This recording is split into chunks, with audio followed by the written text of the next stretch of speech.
जय हिंद, नमस्कार। मैं अमर जैदी स्वागत करती हूँ आप सबका एक बार फिर से हमारे आज के कार्यक्रम में। दोस्तों, आज हम बात करने वाले हैं एक ऐसी वेल्थ के बारे में जो हर क्राइसिस में सेफ लगती है, यानी कि सोना और चांदी। जब दुनिया की मार्केट्स जो है वो हिल रही है, डॉलर वीक हो रहा है और जियोपॉलिटिक्स में हर तरफ बारूद का धुआं भरा नजर आ रहा है, एक बार फिर से गोल्ड रश शुरू हो गया है। लेकिन सवाल ये है कि ये जो कुछ हो रहा है, क्या ये ग्लोबल इकोनॉमी का फेयर का सिग्नल है या फिर जो स्मार्ट मनी मूव का एक सेफ शेल्टर। और इसके अलावा जिस तरह से इन्वेस्टर्स हैं वो पैसा निकाल कर स्टॉक मार्केट और इस सब से, क्या वो सोना चांदी में इन्वेस्ट कर रहे हैं या फिर उसके बाद ये सवाल निकल कर आता है भारत को लेकर कि भारत एक ऐसा देश है जहाँ पर हर घर में सोना है। तो ये जो कुछ हो रहा है इसके चलते भारत की इकोनॉमी है वो, उस पर क्या असर होगा, क्या ये एक ब्लेसिंग है या फिर एक वार्निंग, इस सबको पूरे विस्तार से समझेंगे। और इस पर बात करने के लिए हमारे साथ मौजूद हैं सर। हमारे साथ अक्सर शो पर आते हैं गिरिधर मामड़ी जी। बहुत बहुत स्वागत है सर आपका। जय हिंद, नमस्कार। उमर जी, आपके दर्शन को सबको मेरा प्रणाम, नमस्कार। जय श्री राम, हर हर महादेव, जय श्री कृष्ण। जय श्री राम। सर, ये जो कुछ हो रहा है, जिस तरह से हम गोल्ड और सिल्वर रश देख रहे हैं, क्या ये जो तेजी से बदलता हुआ हमें नजर आ रहा है, ये ग्लोबल मार्केट का एक ब्रेकडाउन का जो एक अर्ली सिग्नल है या फिर आप इसको कुछ और देख पा रहे हैं? क्योंकि सर आप इन सारे मामलों को बहुत अच्छे से समझते हैं, तो अक्सर इस तरह के सवाल बहुत ज्यादा आते हैं, तो मैं आपसे इसको विस्तार से समझना चाहूंगी। देखिए, सोने का अभी जो रेट चल रहा है ना, ये तो एक साल में लगभग डबल हो रहा है। मतलब पिछले साल नवंबर दिसंबर में ये कोई 75-80 हजार एक तुला वो बिक रहा था। अब ऑलरेडी 1,30,000 पे आ पहुंच गया। फिर आने वाले दिनों में शायद नवंबर दिसंबर तक ये 1,40,000 तक जा सकता है। मतलब एक साल में डबल हो रहा है। नॉर्मली ये 5-6 साल, 7 साल, कभी कभी 10 साल भी लग सकता है डबल होने के लिए। वो तो एक साल में डबल हो गया। मतलब ये एक्स्ट्रॉर्डिनरी है, ये नॉर्मल नहीं है, ये पूरा अब नॉर्मल है। तो इसके पीछे क्या क्या कारण है वो हमें देखना पड़ेगा। अब देखिए, जैसे आपने इंट्रोडक्शन में बोला है, जियोपॉलिटिक्स के जो अनसर्टेनिटी है, यहाँ जो रिस्क फैक्टर्स हैं, इसके चलते हुए ही ये हो रहा है। पहला ये हमें समझना है। दूसरा, हम जनरली आप देखेंगे 3-4 इन्वेस्टमेंट बकेट्स होते हैं। ये एक थोड़ा नीचे जाता है तो वहां से निकाल के दूसरा में डालते हैं। उसमें क्या है, एक तो डॉलर है, डॉलर के ऊपर बहुत से इन्वेस्टमेंट होते हैं। दूसरा है आपका स्टॉक मार्केट। स्टॉक मार्केट्स अभी नया आ गया, क्रिप्टो करेंसी ये सब आ गया, वो भी स्टॉक मार्केट में ही हम कंसिडर करेंगे। तीसरा हो गया कमोडिटीज। कमोडिटीज में भी आपको सोना है, प्रेशियस मेटल्स हैं, फिर अदर मेटल्स हैं, जैसे कॉपर, जैसे स्टील, जैसे ये भी है। फिर रेयर अर्थ मिनरल्स का भी है, प्लैटिनम, और फिर बाकी इसका भी है। फिर तेल का भी है, तेल भी कमोडिटी है। तो कमोडिटीज में इन्वेस्टमेंट हो सकता है, या स्टॉक्स में हो सकते हैं, या डॉलर में हो सकता है। अब डॉलर की दशा हम देखेंगे। देखिए, डोनाल्ड ट्रंप आने के बाद ये जब टैरिफ की युद्ध छेड़ा था, तब से लेके आज तक लगभग 11 से 12% डॉलर का भाव गिर गया है। भारत की रुपए की तुलना में तो शायद भारत की रुपए गिरा होगा, मगर इंटरनेशनल करेंसीज की जो बास्केट होती है, जैसे यूरो हो या पाउंड हो या येन और हांगकांग डॉलर, ये जो एक बास्केट ऑफ करेंसीज होते हैं जो इंटरनेशनली ट्रेड कर सकते हैं, उसके कंपैरिजन में देखेंगे तो डॉलर का पतन हुआ है 12%, रफली 11-12% पतन हुआ है। तो मतलब डॉलर के ऊपर भरोसा धीरे धीरे से घट रही है। डॉलर इतना उनको रिटर्न्स भी नहीं दे रहा है। दूसरा, अनसर्टेनिटी बढ़ गया। जब से अमेरिका ने ये डिसीजन लिया था कि रशिया को डॉलर से अलग कर देंगे, रशिया तो फर्क हो गया, रशिया तो डॉलर से निकाल दिया, डॉलर एक्सेस नहीं कर सकता है। उसके रशिया के जितने भी ट्रेजरीज थे वो सब फ्रीज हो गया। तो इसके चलते क्या हुआ, पूरा दुनिया में एक जैसा एक माहौल बन गया था कि अभी हम अमेरिका के ऊपर भरोसा नहीं कर सकते। पता नहीं इसको कब क्या दिमाग में आ गया, तो फिर हमें डॉलर से दूर कर देंगे तो क्या क्या हो सकता है, ये डर बैठ गया सब में। तो क्या कर रहे हैं, धीरे धीरे से सोना खरीदना शुरू किया है। बहुत से देश सोना खरीद रहे हैं। चाइना खरीद रही है, भारत खरीद रही है, टर्की, फिर पोलैंड, फिर ये स्थान कजाकिस्तान, किर्गिस्तान, ये लोग खरीद रहे हैं। कुछ अफ्रीकन देश खरीद रहे हैं, लैटिन अमेरिकन देश भी खरीद रहे हैं। तो अब ये सोना जो सरकारें खरीदना शुरू किया, तब ऑब्वियसली डिमांड बढ़ गया। तो आपकी जो नॉर्मल कंजम्पशन है हमारे देश में, जो महिलाएं गहने खरीदते हैं या कोई नॉर्मली इन्वेस्टमेंट में धनतेरस में, फिर आपके अक्षय तृतीया में, श्रावण मास में जो खरीदते हैं ना, या शादी के समय खरीदते हैं, वो उसमें ज्यादा कोई चेंज नहीं है, उतना ही है। वो बैंड बाउंड है तो उतना ही है, थोड़ा 1% ऊपर नीचे चलता है, उससे ज्यादा नहीं है। मगर बड़े पैमाने पे सरकारें खरीदना शुरू किया, तो क्या हो गया, डॉलर से इन्वेस्टमेंट्स हटके गोल्ड में जाना शुरू हुआ। इसमें गोल्ड तो डिमांड तो ऑब्वियसली ईटीएफ में भी है, फिर बार गोल्ड में भी आ गया, फिर सोने मतलब गहने में भी आ गया, हर चीज में इन्वेस्टमेंट्स बढ़ना शुरू हो गया, तो स्पेकुलेशन बढ़ गई। तो इनका पार्किंग करने के लिए मोस्ट सेफेस्ट हेवन सोना है। अब इतिहास में भी जाके देखेंगे, जब जब दुनिया में संकट आया, कोई युद्ध हुआ, जैसे इराक ईरान युद्ध हो या अमेरिका इराक युद्ध हो, जो भी है, बड़ा युद्ध कभी भी होता है, कोई अनसर्टेनिटी होता है दुनिया में, क्राइसिस हो रही है। 2008 देखिए, जब आपका मतलब वर्ल्ड वाइड रेसिशन आ गया था, सब प्राइम क्राइसिस के चलते हुए, मॉर्गन मतलब इनके जो क्या कहते हैं उसको, इनके पूरे फाइनेंशियल क्राइसिस हुआ था अमेरिका में, तो तब भी गोल्ड का भाव बढ़ गया था। तो दिस इज अ नॉर्मल होता है, मगर इस साल बहुत अब हो गया, क्योंकि वहां तो कुछ उम्मीद हुआ करता था, सरकार अमेरिकन सरकार कुछ ना कुछ डिसीजन लेती, फिर थोड़ा स्टेबलाइज होता।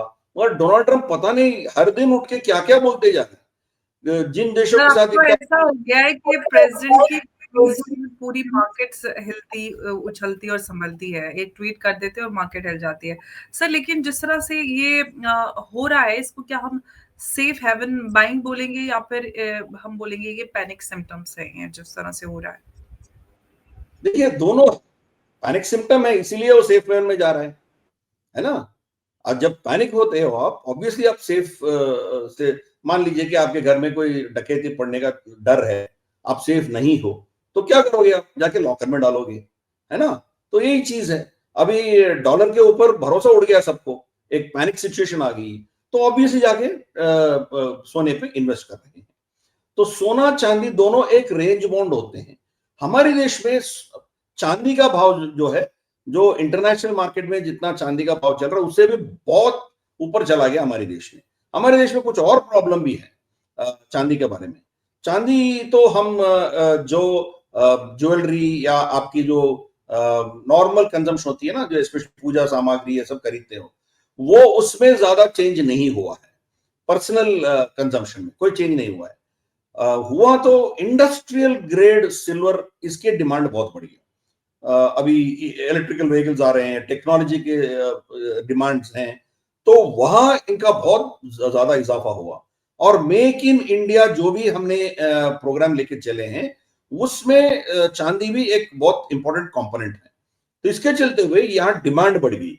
मगर हमारी सरकार की नीतियां ऐसे हैं कि आप उस पे बहुत से रेस्ट्रिक्शंस हैं, फिर उन पे कस्टम्स ड्यूटीज हैं, फ्री इंपोर्ट नहीं अलाउ कर रहे हैं सरकार। तो जो सोना और चांदी देश में आते हैं, उसके ऊपर बहुत रेस्ट्रिक्शंस हैं।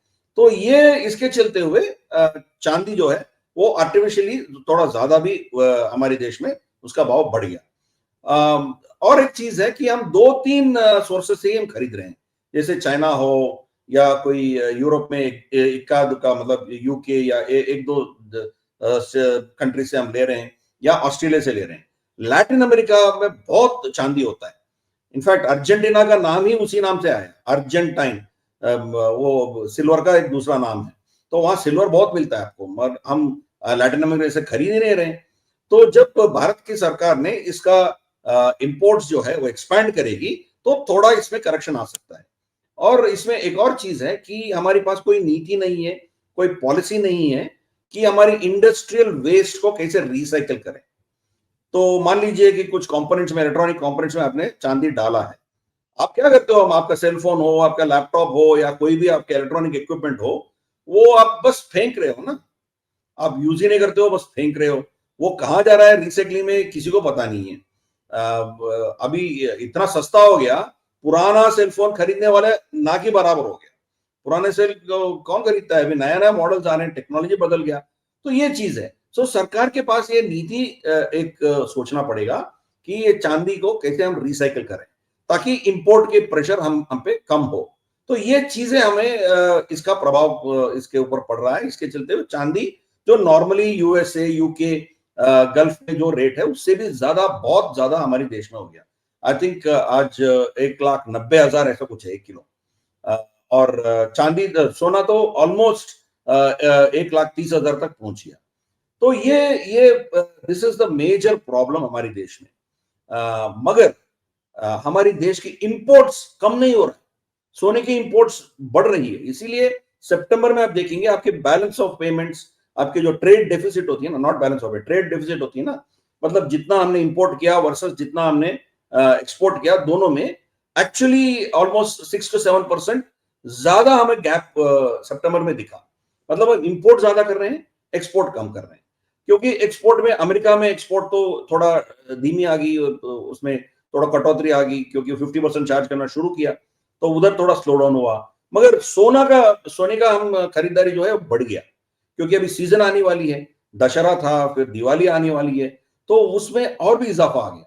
तो इसके चलते हुए भाव जो है इसके रेट्स जो है वो कम होने का नाम ही नहीं ले रहा है। तो ये बहुत से फैक्टर्स हैं इसमें। बट ये करेक्शन होगा तो भी ज्यादा नहीं होगा। 1,30,000 से कितने नीचे जाएगी? 5,000 जाएंगे, 6,000, 7,000, मान लीजिए 10,000 भी गया, मतलब 1,20,000 तो पकड़ के चलिए आप। मेजर मेजर दुनिया में बहुत बड़ा क्राइसिस होगा, अमेरिकन मार्केट्स पूरे क्रैश हो जाएंगे, तो ऐसी चीज कुछ होगा, ये 2 लाख तक भी जा सकता है क्योंकि ऑब्वियसली ये सेफ हेवन है, इसमें शिफ्ट हो जाते हैं। अब देखिए बहुत से इकोनॉमिस्ट ये कह रहे हैं कि अमेरिकन स्टॉक मार्केट्स को आर्टिफिशियली उसको रोक के रखे हैं लोग, कभी भी वो मेजर क्रैश हो सकता है उसमें। अभी तो अगस्त सितंबर में इनका टैरिफ का इम्पैक्ट दिखना शुरू हुआ अमेरिका में, तो आने वाले 3-4 महीने में मार्च अप्रैल तक जाते जाते इसका इफेक्ट पूरा दिखेगा उस देश में। तो प्राइसेस इतना बढ़ेंगे, वहां इन्फ्लेशन होगी, फिर इनके जो मैक्सिमलिस्ट पोजीशन है लिया था, इसके चलते हुए बहुत से प्रॉब्लम्स होने जा रहे हैं उधर अमेरिका में। तो तब क्या होगा, ये सब क्रैश होना शुरू करेंगे। अब क्या हुआ, इन्वेस्टमेंट जो है अमेरिकन स्टॉक मार्केट में भी बहुत लिवरेज है। लिवरेज एक टर्म यूज करते हैं हम, उसमें मान लीजिए कि एक कंपनी का स्टॉक्स, उनका जो वैल्यूएशन है उससे 10 गुना हम ज्यादा देके उसका शेयर खरीदने के लिए हम स्टॉक मार्केट में खरीद रहे हैं। मगर अमेरिका में वो 100%, 100 गुने, 200 गुने उनका मतलब उसका वैल्यूएशन से ज्यादा लोग खरीद रहे हैं। That is not sustainable. कोई 100-200 साल के बाद ही आपको कुछ उसमें फायदा मिलेगा, तो this is not sustainable. Markets are going to crash, USA में क्रैश होंगे, इसलिए सोने का भाव और भी बढ़ेंगे। तो ये सब समझना चाहिए, कॉमन मैन के लिए समझ नहीं आएगा। उनको क्या है, अभी भाव इतना बढ़ रहा है, उसका रेट इतना बढ़ रहा है, हम खरीद नहीं पा रहे हैं। अभी धनतेरस आ रहा है, दिवाली आ रहा है, तो दिवाली के समय कितना वो ऊपर जाएगा, डर सबको है। बट मेरा सुझाव यही है, मेरा एक उसमें सजेशन है कि भाव कितना भी हो, अब खरीदो, खरीदना बंद मत करो। ठीक है ना, अभी 1,30,000, 35,000 जाएगी, कोई दिक्कत नहीं है, खरीदो। हाँ, टेम्परली कुछ उसका करेक्शन हो सकते हैं। मान लीजिए कि कुछ अभी तो गाजा का सीज फायर डिक्लेयर हुआ, तो थोड़े मतलब यूक्रेन और रशिया का भी कुछ हो सकता है आने वाले महीने 2 महीने में, तो थोड़ा दुनिया में थोड़ा शांति होगी, तो शायद फिर दोबारा थोड़ा करेक्शन आ सकते हैं। बट 2 साल, 3 साल, 4 साल का आप विंडो लेके चलोगे तो सोना जो है आपको फायदा ही देगा, आपको कोई नुकसान नहीं होगा। टेम्परली कुछ करेक्शंस भी होंगे, कोई फर्क नहीं पड़ेगा। इसीलिए आपने इंट्रोडक्शन में भी बोली थी, हमारी देश की सभ्यता जो है, हमारी सिविलाइजेशन जो है, सोने के ऊपर इतना भरोसा रखती थी। अब देखिए, अभी ये मेरा नहीं है, वर्ल्ड गोल्ड काउंसिल का उनका स्टैटिस्टिक्स ये कहता है कि हमारी देश की माताएं, महिलाएं, इनके पास जितना सोना है हमारी घर में, वो लगभग 25,000 टन है आज। इसके तुलना में अमेरिका में देखिए, अमेरिकन गोल्ड रिजर्व्स 8,200 टन है। मतलब लगभग उनका 3 गुना हमारी माताएं, हमारी वही महिलाओं के सवाल पास है। मैं आपसे करने वाली थी, बट आपने खुद ये मेंशन कर दिया। सिंस हमारे जो हाउस होल्ड या फिर हम अपनी महिलाओं की बात करते हैं, उनके पास इतना सारा गोल्ड है, तो ये भारत के लिए क्या और कैसे मददगार साबित हो सकता है? क्या हमारे लिए, एक कंट्री के लिए, एज़ कंट्री, ये एक एसेट साबित हो सकता है, या फिर हम कहते हैं कि इसको हम एक वेपन बना के अपने इकोनॉमी के लिए यूज़ कर सकते हैं? और हाउस होल्ड गोल्ड कैसे भारत की इकोनॉमी को हेल्प कर रहा है? ऑब्वियसली देखिए, अभी किसी देश का वेल्थ जो है खाली उनके आरबीआई, रिजर्व बैंक, उनके सेंट्रल बैंक पे उनके पास ही रहेगा, वही वेल्थ नहीं होगी ना। आज अमेरिका इतना अमीर देश क्यों है? क्योंकि उनके पास एलोन मस्क जैसे लोग हैं, मतलब माइक्रोसॉफ्ट की बिल गेट्स जैसे लोग हैं, तो ये डिस्ट्रीब्यूटेड होगी। तो जब डिस्ट्रीब्यूटेड होगी तो उसका कोई स्कीम्स निकालेंगे, हम उसको कुछ करेंगे। मान लीजिए कि आपके पास गोल्ड है, और गोल्ड का एक कैपिटलाइज करके उसको इन्वेस्टमेंट के नाते उसको लेके आ सकते हैं। सोना आपके पास रखिए, तो हम ये नहीं कह रहे कि आप सोना किसी को दे दो, मगर उसके भाव का जितना है वो पैसा आप उसको मोनेटाइज करके ना फिर प्रोडक्टिव पर्पसेस वो ला सकते हैं। तो ये चीज है, कोई इमरजेंसी क्राइसिस में सोना ही आपको प्रोटेक्ट करेगी। अब देखिए, मैं जैसे कह रहा था 25,000 टन हमारे पास है। फिर बाकी आपकी अनंत पद्मनाभ स्वामी टेम्पल तिरुवनंतपुरम में, फिर तिरुमला में, फिर काशी विश्वनाथ, हमारी मंदिरों में जितना है वो भी आप ऐड करोगे, वो लगभग 10-15,000 टन वो भी है।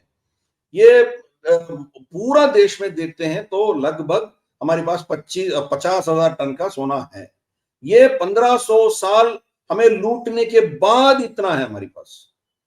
मतलब कितने लोग लूटे हैं। ब्रिटेन यहां से लूटने के बाद, सेकेंड वर्ल्ड वॉर खत्म होने के बाद, उनके सोना पूरा अमेरिका ने ले लिया। जो 8,200 टन हम कह रहे हैं अमेरिका के पास है, वो हमारी संपत्ति है, भारत की है। भारत से यूके ने लूटा, यूके से फिर अमेरिका पहुंच गया। तो सोने की जो इंपॉर्टेंस है वो हमसे ज्यादा कोई नहीं जानता है। अब पुराने जमाने में 500-600 साल, 700 साल पहले भी हम यह कहते थे कि यहाँ से सिल्क, यहाँ से स्पाइसेस, ये सब हम यूरोप को बेचते थे, मगर बदले में हम सोना लेते थे। वहां से सोना खाली हो गया लिटरली यूरोप में से, क्योंकि हम सोने पे इतना भरोसा रखते हैं। इसीलिए हर दिन में आपको, हर घर में आपको सोना मिलेगा। तो सोना हमारी उस पे नॉर्मल कमोडिटी नहीं है, वेस्ट में वो कमोडिटी है। हमारे लिए वो माता लक्ष्मी है। मतलब यू हैव अ रिलीजियस, क्या कहते हैं उसको, एक सेंटिमेंटल वैल्यू से अटैच्ड है। सोना खरीदे, और सोना बेच। रिलीजियस के साथ-साथ एक एंसेस्ट्रल जो ये इनहेरिटेंस में गोल्ड मिलता है, नानी से, दादी से, वो जनरेशन टू जनरेशन ट्रांसफर होता है, तो वो भी एक इमोशनल अटैचमेंट होता है कि ये हमारी नानी-दादी का है, हम इसको नहीं बेचेंगे। तो इस नाते भी लोगों के अलग सेंटिमेंट्स अटैच होते हैं गोल्ड के साथ में। और हमारे देश में तो गोल्ड बेचने का रिवाज भी नहीं होता, बहुत मजबूरी हो जाए तब लोग कभी गोल्ड बेचते हैं, अदरवाइज़ हम ज्वेलरी बेचते नहीं हैं। बिल्कुल सही, बिल्कुल सही। अभी अभी अभी हुआ है कड़वा चौथ, अभी पूरा हुआ है 1 हफ्ता 10 दिन पहले। जी। आप कड़वा चौथ में पति जो है, पत्नी को कुछ ना कुछ सोना देना ही पड़ेगा, है ना? तो ये हमारे पास परंपरा है। जैसे आपने कहा, आपकी नानी, दादी जो भी है आपको गिफ्ट में दिया शादी में या कोई ओकेशन में, वो एक चीज है। उस पे ऐड करेंगे आप, उस पे कटौती नहीं करेंगे आप। तो कभी भी हमारे पास जितना सोना है उसमें कटौती नहीं होगी।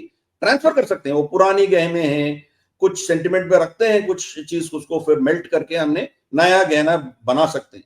बट स्पेशली ऑर्नामेंटल गोल्ड जो होता है ना, वो बेचते ही नहीं है लोग। At best they transfer it, उसका फिर नया मॉडल उसमें निकाल सकते हैं, but they will not sell it. हाँ, कॉइन्स बाहर होंगे तो कोई इमरजेंसी में उसको बेच सकते हैं, बट गहने तो आप बेचते नहीं है, मतलब कल्चर ही नहीं है हमारी। मगर वेस्ट में कोई सोने का गहना पहनते ही नहीं है वो। मैक्सिमम मैक्सिमम कोई क्या कहते हैं उसको, 18 कैरेट भी वो नहीं पहनते हैं। वो होंगे वो 8-10 कैरेट का जो माइल्ड जो गोल्ड होता है वही पहनते हैं। तो डायमंड ज्यादा होता है, प्लैटिनम भी वो खरीदते हैं, मगर गोल्ड बहुत बहुत कम खरीदते हैं वो लोग। तो इसीलिए हमारे पास जो सोना है, आने वाले दिनों में इसकी भाव जितना बढ़ेगा उतना हमारे देश के लिए फायदा है। इन्वेस्टमेंट्स बढ़ेंगे, कैपिटल बढ़ेंगी, तो ये सब होगा। एक्चुअली मैंने एक एनालिसिस देखा है, मतलब 1990 में, 1990 में आपके पास 1 किलो सोना होता, आप एक मारुति कार खरीद सकते थे, उसका भाव उसका बराबर था। अब देखेंगे तो 2025 में 1 किलो आपके पास सोना है तो आप लंबोर्गिनी खरीद सकते हो, एक लग्जरी कार खरीद सकते हो। 2040 में आपके पास 1 किलो सोना होगा, आप एक प्राइवेट जेट खरीद सकते हो। तो इतना उनका भाव बढ़ते जाएगा। इसीलिए जितना हो सके उतना सोना खरीदते जाना है, कोई भी भाव हो। मतलब वो बहुत से लोग पूछते हैं अब 1,30,000 हो गया, ये कम हो गया तो क्या हो जाएगा? क्या हो जाएगा? कुछ नहीं होगा। आपका इन्वेस्टमेंट का विंडो क्या है? आज खरीद के कल बेचना हो तो रिस्क होगा आपका। 1 हफ्ते, 1 महीने, 2 महीने के अंदर आप बेचना होगा, रिस्क फैक्टर्स हो सकते हैं। मान लीजिए कि सडनली शांति हो गई पूरे दुनिया में तो थोड़ा कम हो सकता है, बट आपका विंडो 3 साल, 5 साल, 6 साल, एक मीडियम टू लॉन्ग टर्म रखेंगे, कुछ नहीं होगा, आपका तो बढ़ोतरी होते ही जाएगा। मैं इस साल फरवरी में मैं ओमान गया था एक कॉन्फ्रेंस के चलते हुए। वहां मेरा एक दोस्त लोकल ओमान में था, उनको शॉपिंग गया तो मैं उनसे एक छोटा सा 1 तोला का कॉइन खरीदने के लिए मैं उनको एंकरेज किया, वो खरीद लिया। तब वो इंडियन रुपीस में 87,000 था, आज कहां पहुंच गया? मतलब 6 महीने में उसको 40,000 फायदा हो गया ना, 6 महीने में। तो सोने का ये है सिचुएशन, आप खरीद के उसके ऊपर बैठो तो आने वाले दिनों में फायदा ही फायदा होगा। तो उसको मोनेटाइज कर सकते हो, उसको फिर आप उसको दूसरे इन्वेस्टमेंट्स में उसके लिए आप कैपिटल जनरेशन कर सकते हो, बहुत कुछ कर सकते हैं। इसीलिए सोना इज वेरी इंपॉर्टेंट। मैं ये नहीं कह रहा हूं कि पूरा आपका संपत्ति पूरा लेके आप सोने पे इन्वेस्ट करो। एक हेल्दी पोर्टफोलियो होनी चाहिए आपके लिए, 20-25% आप इसमें रखिए। भारत की सरकार भी वही कर रही है। जब मोदी जी आया था 2014 में हमारे पास कोई 450, 450 या उसके करीब हमारी गोल्ड रिजर्व थी, गोल्ड हमारी पास थी। तो अभी 11 साल के बाद हमारे पास लगभग 900 टन है। मतलब 11 साल में उसको डबल कर दिया मोदी जी ने। जो और अभी तो सर ब्रिटेन से हमारा सोना वापस आना भी है, अभी तो काफी हाँ, 200 आ गई हमारी ऑलरेडी, 200-300 और भी है उनके पास, वो भी आएंगे धीरे धीरे से। हमारे पास रखने की जगह नहीं है, हमारी पास सिक्योरिटी भी एक प्रॉब्लम है ना। तो पहले हमारी इंफ्रास्ट्रक्चर बढ़ाना है, इंफ्रास्ट्रक्चर बढ़ा के प्रोटोकॉल, सिक्योरिटी प्रोटोकॉल ये सब होने के बाद, क्योंकि यहाँ चोर डकैत बहुत है। आने वाली सरकार में किसकी नीयत कैसी होगी क्या बोल सकते हो? ठीक है ना। तो यहाँ तो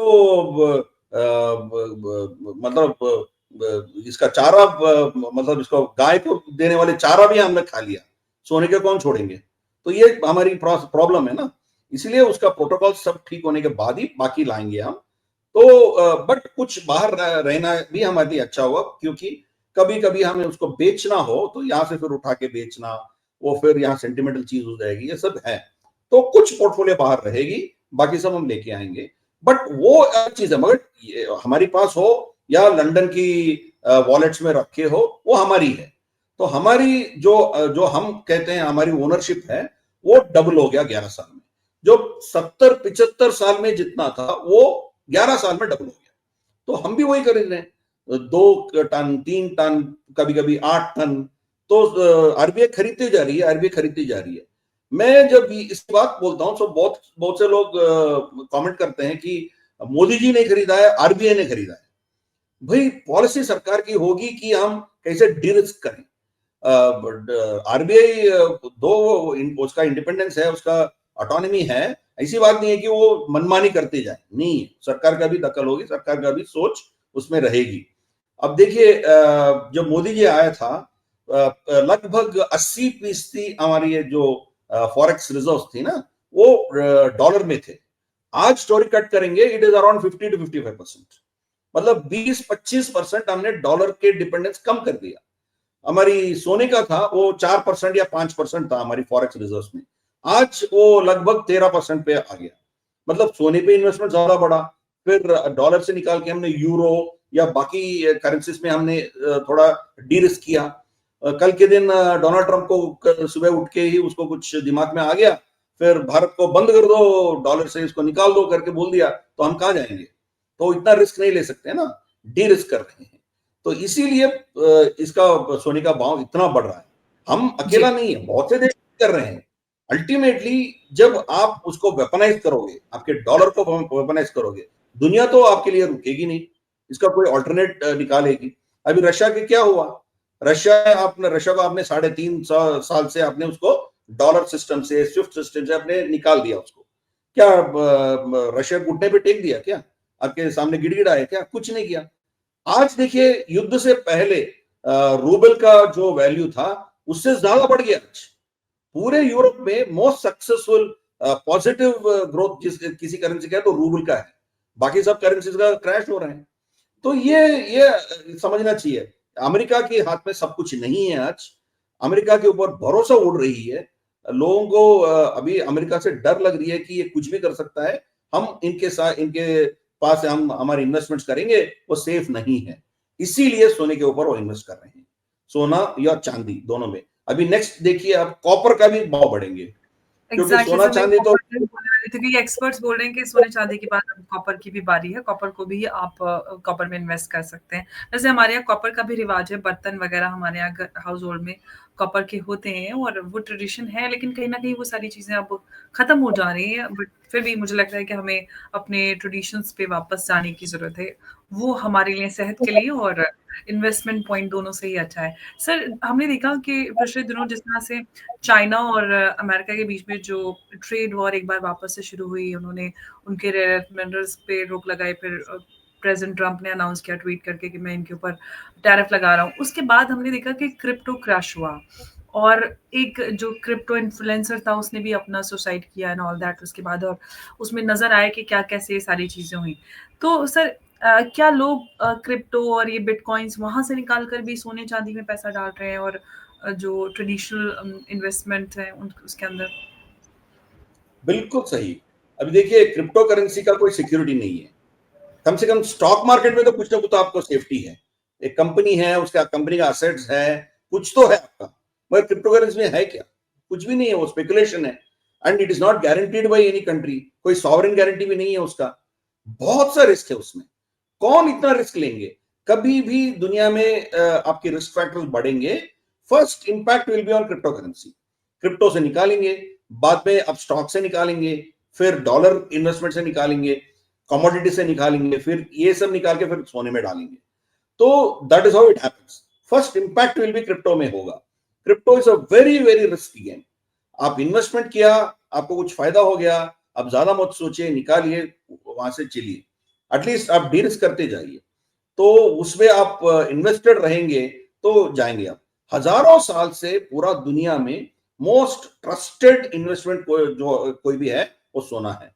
तो don't make the mistake of ये नया नया स्क्रिप्ट आएंगे, आज आएंगे कल जाएंगे, डेरिवेटिव्स क्या क्या नया नया स्क्रिप्ट लेके आए थे, क्या हुआ? सब क्रैश हो गया ना। तो अब देखिए, क्रिप्टो करेंसीज का अनलेस वो सॉवरेन गारंटी होगा, वो आएंगे। अभी देखिए, ब्लॉकचेन टेक्नोलॉजी बहुत मतलब एक तगड़ा सिक्योर टेक्नोलॉजी है, मगर जब तक उसका कोई देश का गारंटी नहीं रहेगा, तब तक ये एक पॉन्जी स्कीम जैसा रहेगा और कोई उस पर भरोसा नहीं कर सकते हैं। बाकी हमारी जो डिजिटल करेंसी भारत का है, वो अभी तो फिर आम पब्लिक में तो नहीं आया।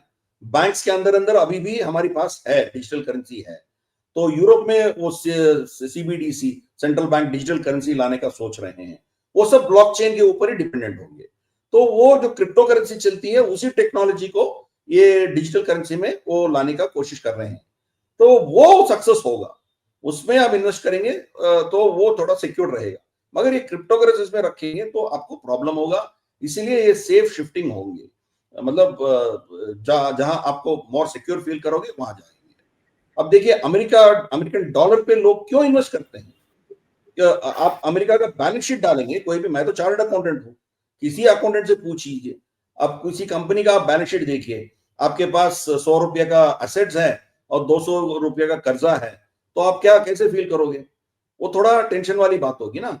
फिर भी वो चलने वाली कंपनी है तो इतना रिस्क ले सकते हैं। मगर आपका 100 रुपया असेट्स है और 300 रुपया 400 रुपया का कर्ज है, तो कैसे चलेगा?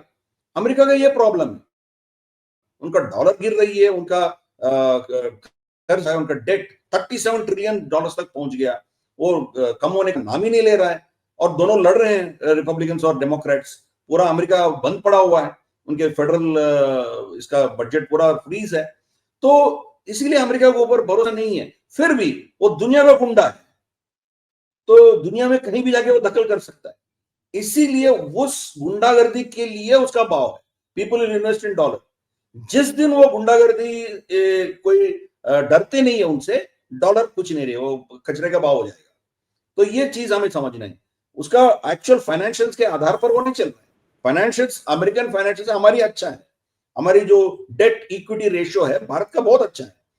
हाँ है, तो हमारे भी डेट ज्यादा है, बट अमेरिका इतना जैसा खराब नहीं था, नहीं है हमारी।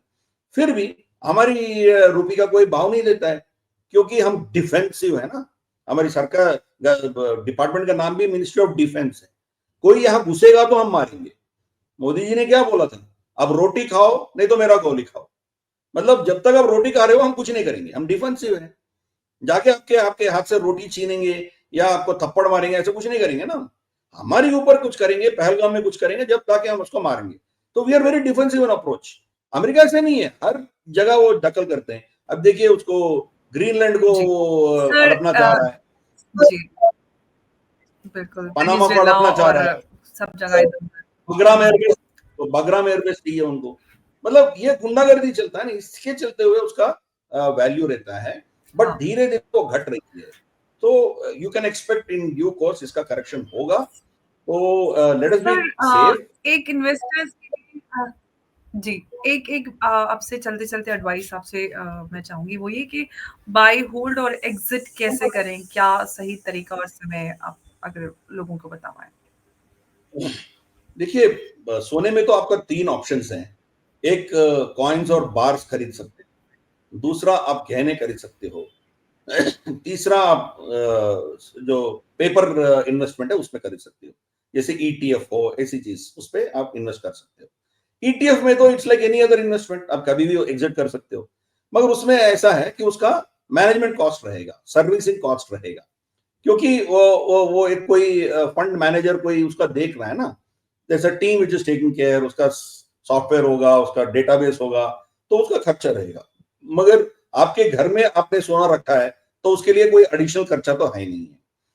इसमें भी 22 कैरेट होगा, आप जब बेचेंगे उसमें थोड़ा, उसमें प्रॉफिट वो थोड़ा कम करेगा, मेकिंग चार्जेस बोलेगा, कुछ और बोलेगा। जैसे हमने डिस्कस किया है, 22 कैरेट का गहना तो कोई बेचने के लिए सोचते ही नहीं है, अनलेस कोई रियली उसका मजबूरी इतना खराब हो गया उसका सिचुएशन, तब तक वो बेचेंगे नहीं। फिर भी कुछ लोग बेचते हैं, या आप उसको मेल्ट करके आप नया बना रहे हो, तब भी आपका जो रेट लगाता है उसमें आपका थोड़ा वो ये मेकिंग चार्जेस, लॉसेस, ये वो करके 3-4% निकाल देगा। मगर 24 कैरेट में तो निकालने को कोई बात ही नहीं है ना। 24 कैरेट की आप गोल्ड और बार रखेंगे तो वैसे की वैसे बिकेगी, उसमें कोई आपको कटौती नहीं कर सकता है।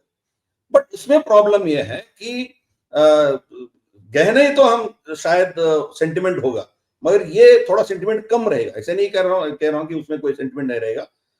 कुछ जरूरत पड़ा तो उसको बेच सकते हैं। तो ये हो सकता है, मेरे पास में मॉरिशस जाना है, ट्रिप जाना है, यार 2-3 कॉइन बेच दो, हम जाएंगे, ये भी हो सकता है। पर गहना तो कोई नहीं बेचेगा। तो 3 ऑप्शंस हैं, हर एक इन्वेस्टर अपना अपना सोचना पड़ेगा। क्या मैं इनको लॉकर में रख के इतना रिस्क लेना नहीं चाहता हूँ, ईटीएफ में जाऊंगा, मैं सेफ रहूंगा, वो एक सोच है, वो गलत नहीं है। कोई और कहेंगे कि ये सोना मैं इतना खरीद के मैं लॉकर में रख के मैं क्या करूं, उसको मैं पहन के मैं उसको एंजॉय करूंगा, है ना। तो वो एक अलग ऑप्शन होगा। कोई कहेगा कि मेरे पास सोना जितना है किसी को बताऊंगा नहीं, मैं 2040 में मैं एक प्राइवेट जेट खरीदूंगा, तब तक मैं चुप रहूंगा, तो वो भी अप्रोच हो सकता है। तो वो भी कर सकते हो। एग्जिट, तीनों आप एग्जिट कर सकते हो, मगर रिस्क फैक्टर्स हैं इसमें कि आप फिर आप जब बेचने जा रहे हो स्पेशली सोना, आपका फिर पैन कार्ड पूछेंगे, फिर इनकम टैक्स का प्रश्न आ सकते हैं, आपके कहाँ से आया है, आपके बिल्स है क्या आपके पास, ये सब होंगे। क्योंकि ब्लैक मनी भी सोने में बहुत कन्वर्ट हुआ है, तो ऑब्वियसली वो भी प्रश्न उठेगा। टैक्स अथॉरिटीज आपको हंट करेंगे। तो मान लीजिए कि आपके पास कॉइन्स है, बार है, आपके पास बिल नहीं है, आप बेचने जाएंगे, जो खरीदने वाले हैं ना, वो जो मार्केट रेट है वो नहीं देगा, वो शायद अब थोड़ा कम करके देगा आपको, क्योंकि वो सोचेगा कि ये black money to black money है, इनको थोड़ा हम खींच लेंगे, थोड़ा इससे कुछ चूस लेंगे, ये हो सकता है। तो these are all risk factors. मैं हर चीज का रिस्क फैक्टर्स बताया आपको, बट डिसीजन इंडिविजुअल डिसीजन आपको लेना पड़ेगा। कोई भी इन्वेस्टर हो, मतलब कॉइन्स लेना हो, ऑर्नामेंट्स लेना हो, या ईटीएफ में इन्वेस्ट करना हो, तो all three have options and all three have exit. कभी भी सोना तो आप कुछ भी मत करो, घर में मेल्ट करके भी उसको बेच सकते हो, कोई दिक्कत नहीं है। वो मशीन में आप चेक करेगा उसका कैरेट कितना है, उसका क्वालिटी कितना है, फिर आपको उतना भाव मिल जाएगा। तो that is not a problem. But सोना, जैसे मैंने कहा, रिस्क फैक्टर्स होते हैं, इनकम टैक्स अथॉरिटीज ये सब आपको कुछ ये कर सकते हैं। जी बिल्कुल सर, बहुत आपने कीमती एडवाइस दी। लोग अक्सर इस तरह का सवाल पूछते रहते हैं कि कैसे करें और कैसे ये मददगार साबित हो सकता है। आम लोगों को बड़ा कन्फ्यूजन रहता है।